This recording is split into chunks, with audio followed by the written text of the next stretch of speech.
how we get more chat conversations is kind of a secret formula, but part of it is on how we appear and part of it is how the chat conversation begins.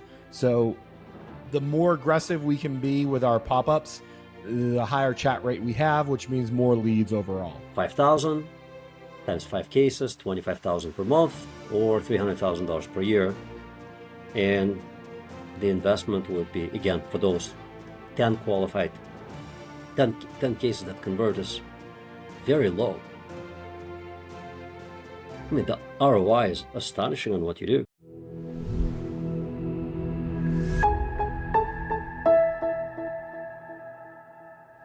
Hi there. I have a small but really meaningful favor to ask you. You know, I watch at the stats on our YouTube channel and Spotify channel, wherever most people listen and watch our podcast, and I see that over 80% of everybody who listens to it regularly is not a subscriber. I'm asking you to subscribe to this channel, and the reason for that is my mission and the mission of my team is to help as many small law firm owners to learn how to transform their law firms into better businesses, and so they in turn enjoy better lives.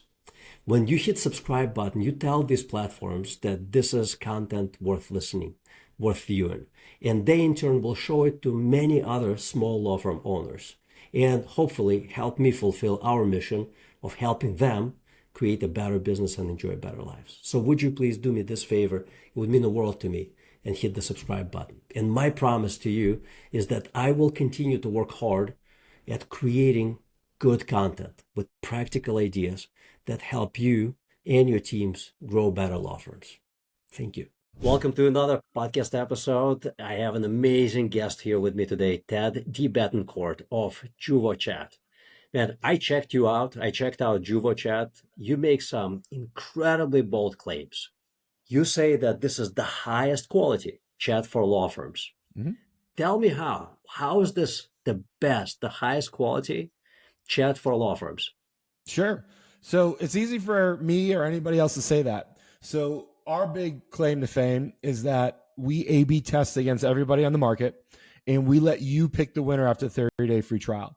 So whether you're using an AI chat, another human-powered chat, or you're answering chats yourself, we know that we can outperform your current provider and get you more leads and, most importantly, more cases. So what we do for everyone using another chat company, they come to us, we split your traffic into two groups, Group A and Group B. And basically every visitor gets to see Juvo Leads in Group A, your old chat in Group B. After 30 days, I'm going to sit down with you and say, law firm owner, here are the leads we sent you. I can show you how many cases we signed, because we sign cases through chat. You tell me how many cases you signed from the chats we sent, and then tell us how we did it versus the competition. We always get more leads than every other chat provider in the market, so we always offer that free 30-day trial to prove it to their clients. No one else in the market offers a free 30-day trial because if they're going against us, they know they're not going to win. So we make bold statements, but we back it up with a 30-day free trial. But there's always empirical evidence behind what you do. Yes. Yes, I've never seen another chat company offer a 30-day free trial unless it's purely technology. Like here, you implement this here and it's just going to write it because it's a chat bot. Yeah. Now, your chat is fueled by humans. Yeah, our motto is butts, not bots. Butts in the seat, not bots in the cloud. We got real people answering chats 24 hours a day, 7 days a week, 365 days a year, English and Spanish. And what we found is that AI is getting close. ChatGPT is getting pretty good. But what we find is that when you use real people, you can have a much more empathetic and sympathetic commentary and chat conversation. So ChatGPT isn't as good as being sympathetic once you start getting a few questions in. So you can use ChatGPT or something like that to say, oh, I'm sorry you were in a car accident. What happened? Where did it happen? But when you get to some more complicated rules in this chat flow that we always do custom for each firm we work with, what we find is ChatGPT gets a little confused. And all we have to do is screw up one time to lose a client. We can't take a risk that ChatGPT will give a legal answer because we know the minute we give a legal answer, we open up that firm for liability to getting sued because of creating an attorney-client relationship. So we train our agents, and every chat that comes in with us is graded on a 12-point scale. And our agents are hired, fired, promoted, demoted, and bonused based on how well and how fast they answer chats. So literally our chats are all getting graded. And with ChatGPT, we just see an error rate that isn't acceptable for our businesses. So someday AI is going to take over the world, but right now it's not quite there yet. It's too risky for law firms. Well, so I agree with you. AI doesn't have empathy, right? It doesn't have emotional intelligence. It's not human. It's really good at, if you build out if then tree, Yeah. then it's really, really good at that. And that's what it does right now. And it does so beautifully. I use ChatGPT for certain tasks. Like, for example, we decided to stay in town for the winter break. We're recording this in December of 2024. My wife and I are like, hey, let's not go anywhere this year. And I'm like, man, we have 2 teenagers and a baby. What are we going to do? And I'm like, ChatGPT, build me an itinerary for staycation in Chicago from December 20th through January 5th. Here are all the things that we like to do. 20 seconds later, it's very reliable. It would have taken us hours and hours. It was really good. Yeah. But I would never think about a chat bot or chat GPT to have a sales conversation with one of my prospects. That sounds like an insanely stupid idea. Yes. Someday it's going to get better, but right now it's not there yet. Everyone's like, Ted, you're the old horse and buggy when the world's moving to automobile. I'll say, you go the ChatGPT route. We're going to stay with our horse and buggy because we know it works. And every time we see a ChatGPT company popping up, or even another human service one, what's been proven successful for us is the fact that we review all the chats and we have custom scripts for all our firms, and the results speak for themselves. When we see our growth every year, at least 100% growth of the past 3 years, because our firms are doing so well with us, we know we're on the right path. That's really interesting. Let's pretend I'm a law firm owner and I'm going to ask you some tough questions. Number one, you say that you're 50% better, 50% more leads versus other chat companies. Okay. Yeah. Let's talk numbers. Let's imagine that my website gets 2,000 organic search visitors per month. What percentage of those people would actually engage in a chat? Because I think a lot of people would have the perception that there's a very, very small percentage of people who actually want to chat. Sure. It depends on, so how we get more chat conversations is kind of a secret formula, but part of it is on how we appear and part of it is how the chat conversation begins. So the more aggressive we can be with our pop-ups, the higher chat rate we have, which means more leads overall. When you ask the question of, but then we can also answer chats in ways other competitors can't. So because we use real people, we have a trick with the hottest chat method on the market. So we answer chats, text messages, and LSA messages. So why we get more leads is most other human-powered chat companies don't answer LSA messages. And the trick is to LSA messages is there is no trick. The Google API is garbage. It's virtually impossible to get leads 100% of the time via email and SMS from Google. So what my team does is we literally just manually log into the LSA accounts, sit there, wait for a message to come in, and then reply. So it's very low tech. It's very high cost, human powered, but it's the most effective way we found. We've tried doing APIs through Google. We've tried doing SMS. Google doesn't send SMS messages, alerts for an LSA message about 5% of the time. We don't know why. We've started conversations. You're geeking out on tech. And I'm telling you, like most of the people who listen to this, they don't care. They care about like the numbers, like how does this work for me? So let's circle back. I'm not letting you off the hook. Fair. 2,000 people come to my website through search. Yep. Like what percentage of them will actually have a chat? Okay. Who's running there's a million questions there. What's bringing them to the website? Is it organic traffic? Is it traffic from their blog, or is it traffic from pay-per-click? Oh, it's usually 90% blog, 10% commercial So is search. it traffic national traffic? Most people that use a blog to drive traffic aren't driving Google local search traffic. So are you driving, if it's 90% from a blog, you're going to have low conversion numbers. The firms that we care about are the ones that care about how fast, how high they appear in Google Map rankings. Because if you're driving your organic search and from direct search traffic from Google organic rankings there, you're going to get a lot more leads than you do from the blogs. The problem with the blogs, and they're great and they drive traffic, is that sometimes you can bring in traffic out of state. So they might be good leads minus the fact that they're out of state. Whereas you have organic traffic that's strictly from the map pack, that's going to convert at much higher. So if you're talking about a website that drains 90% of the traffic from a Google LS a blog, you're probably talking about a 3% conversion rate from your website. So whatever 3% is, we probably bring that number up to about 4.5%, 5%. But I can't do the math. But let's say at 5% at 2,000, what would that be? It's 100. It's 100 chats a month. Yep. No, 100 leads a month. Of those, about a third will be from chat. Got it. So of those, a third would be from chat. So 2,000 visitors, you consider 5% conversion rate, so 100 leads. Mm-hmm. And one third of those 100 leads, roughly 33 leads, are going to come through chat. Ballpark. It's usually more like 45%, but it depends on how the website's set up. So the primary people are still going to get a lot of calls. So we're going to generate we help generate calls because we put sticky bars for the firms on the website that generates them more calls. But for most, we mostly deal with PI sites, but we also do, family, crim, bankruptcy, all kind of the big consumer facing stuff. So it varies per site, but for criminal law, for PI, it's still mostly phone calls is usually the number one way leads come in.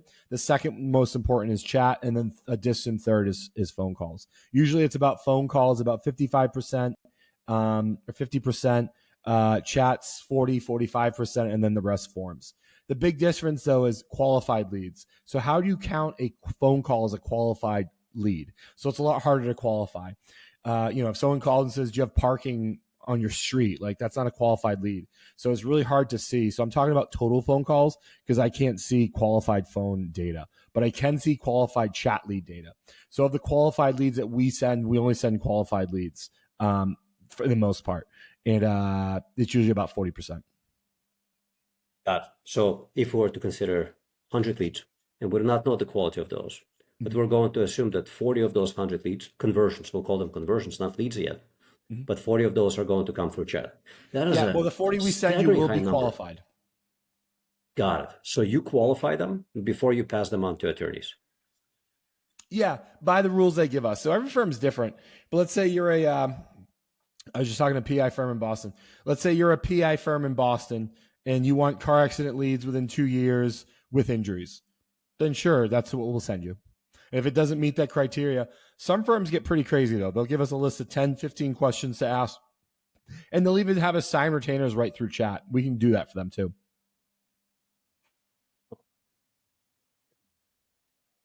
It's very interesting. What are the key success factors to an effective chat? 1, speed. So saying, 1 and 1B. 1 is speed, 2 is saying the right things. 3, not a distant third, is showing empathy. But the most important is speed. So what we see is if it takes us more than 12 seconds to respond to that first chat, the first message that comes in, if we hit 30 seconds before we reply, we've lost about 50% of the chatters. We have to respond to that first message as fast as possible. I don't know if you've ever seen that map from like Harvard doing like how long it takes for firms to follow up with leads. Sure. 2 minutes, 90% conversion rate. Yep. 10 minutes, 30%. It just goes down astronomically. It's the same way with chat, except that window is a lot tighter. So instead of talking about minutes, we're talking about seconds.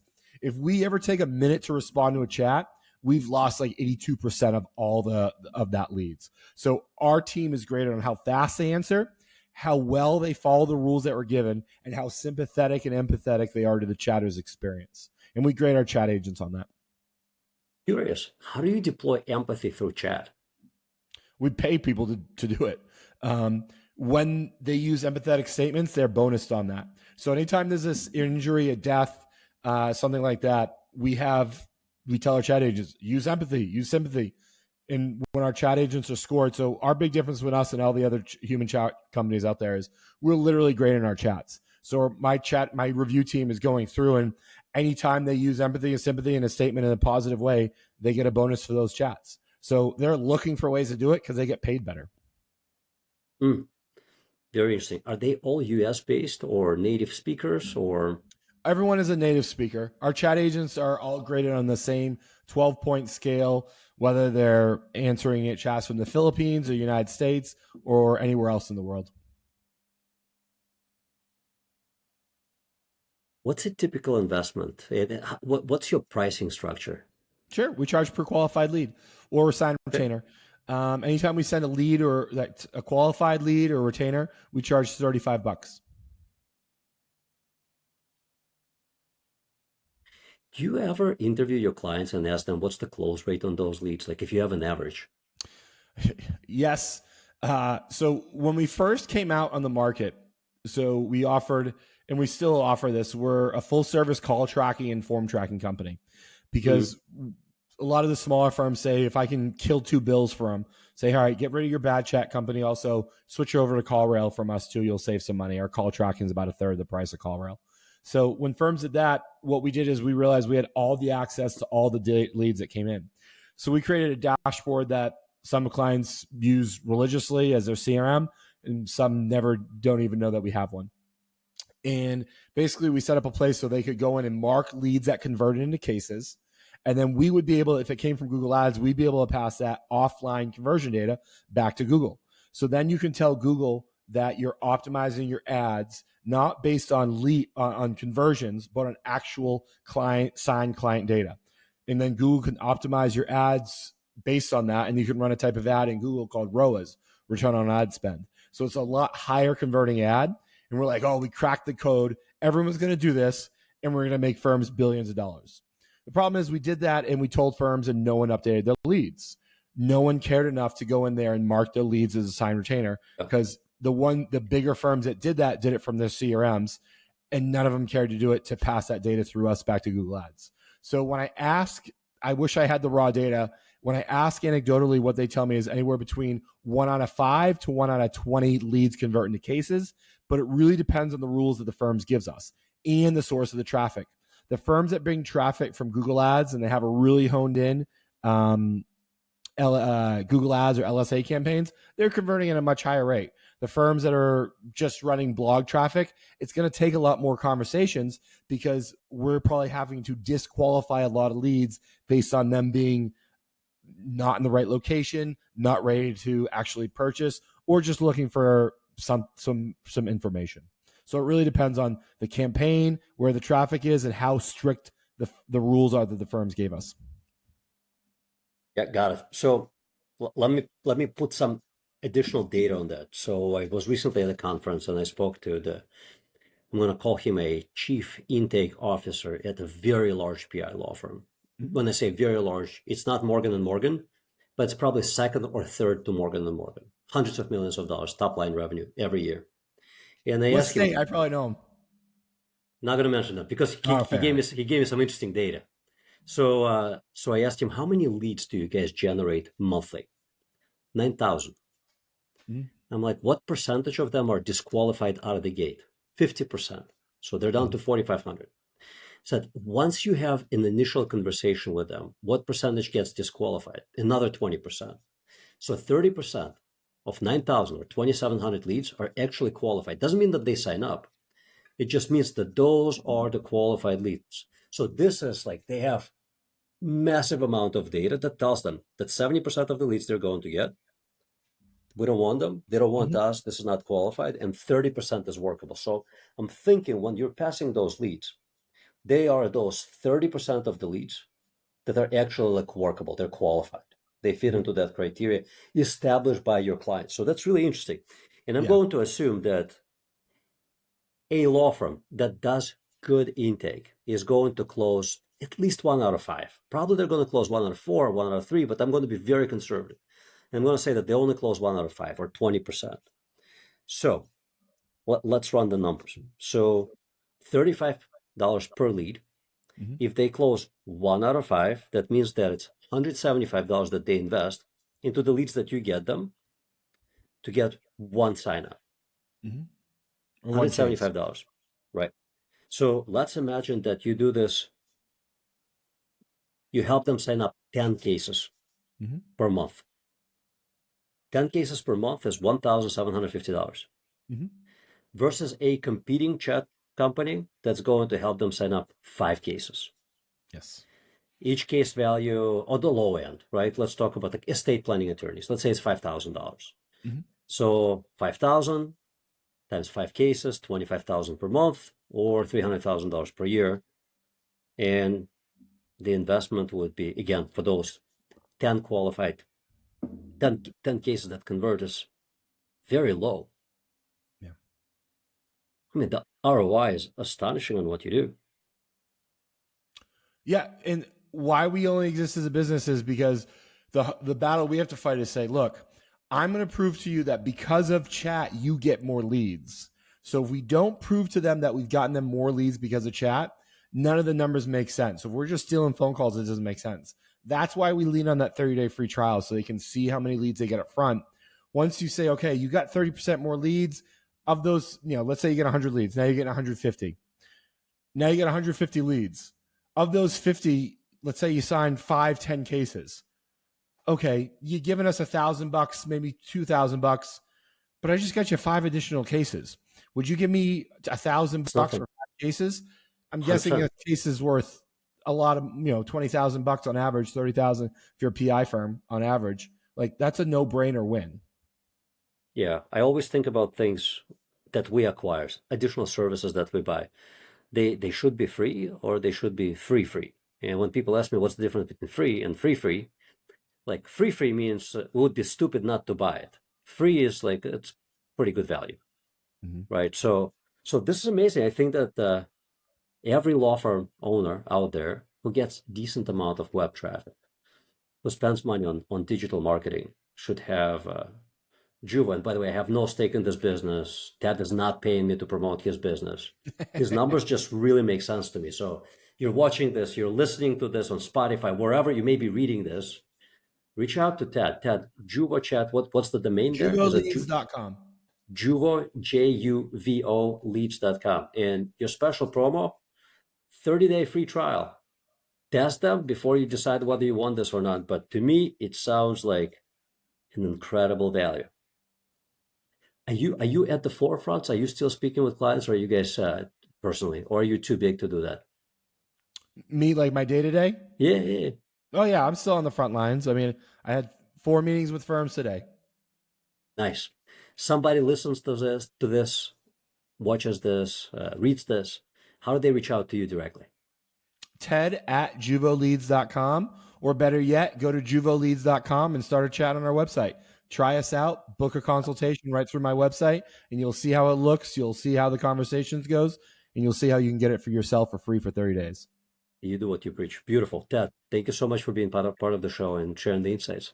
Sasha, it was a pleasure being on, and thanks for having me today.